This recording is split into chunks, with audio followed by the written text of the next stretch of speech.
Learning with the Illuminati. Part 20, Introduction to Learning and Memory.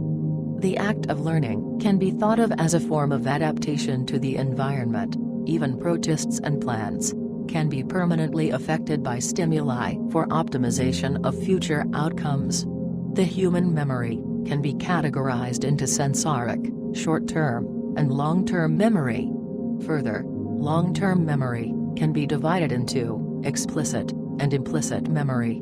The explicit memory, also known as declarative memory, can be referred to as conscious memory, and concerns knowledge of discrete events, memory processes such as encoding, acquisition, consolidation, as well as storage and information recalled with conscious effort. Whereas, the implicit memory, also known as non-declarative, deals with non-conscious learning, based upon performance and procedural skills and habits. Furthermore, these main memory categories can be divided into subcategories. The declarative memory can be divided into episodic memory, such as events, and semantic memory, such as facts. Whilst the non-declarative category can be divided into procedural memory, such as skills, and priming, such as non-conscious preparation of associations. Some other and more diffuse divisions are autobiographical memory, which can be thought of a combination of episodic and semantic memory.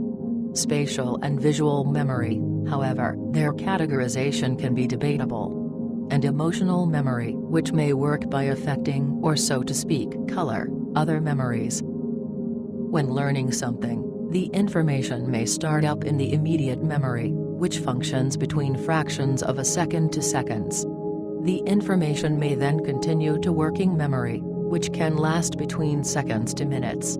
If the information consolidates into long-term memory, the information may last for days or years. Also, some information may skip the working memory and influence the long-term memory directly, and information may be forgotten during all three of these phases.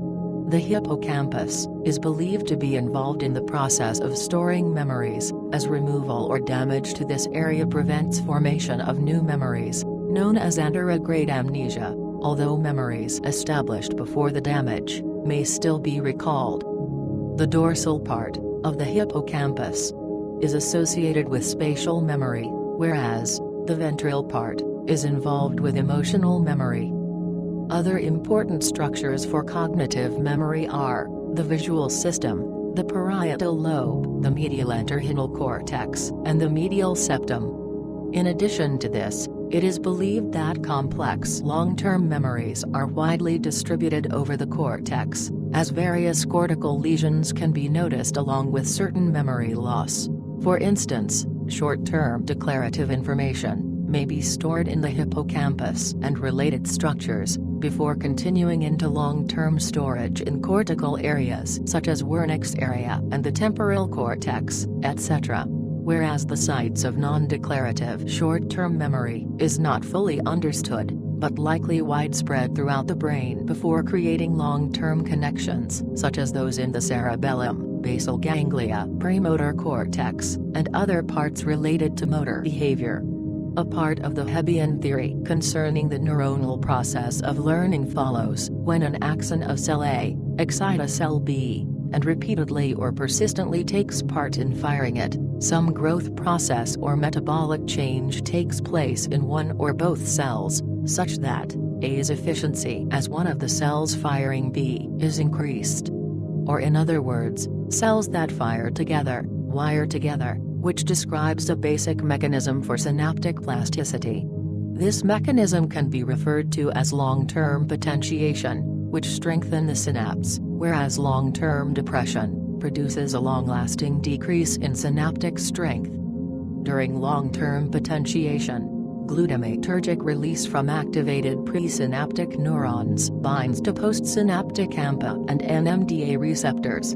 This glutamatergic binding to an AMPA receptor opens a channel, causing an influx of sodium ions which contributes to an excitatory postsynaptic potential. The glutamatergic binding to an NMDA receptor does also open a channel, However, the influx is blocked by a magnesium ion within the channel. During high depolarization, the large amount of sodium ions may expel the magnesium ion, and enables ions, such as calcium, to flow into the cell. Within the cell, calcium ions may activate second messenger pathways, promoting insertion of more AMPA receptors in the postsynaptic membrane, and retrograde paracrine release of nitric oxide, which stimulates release of more glutamate by the presynaptic neuron.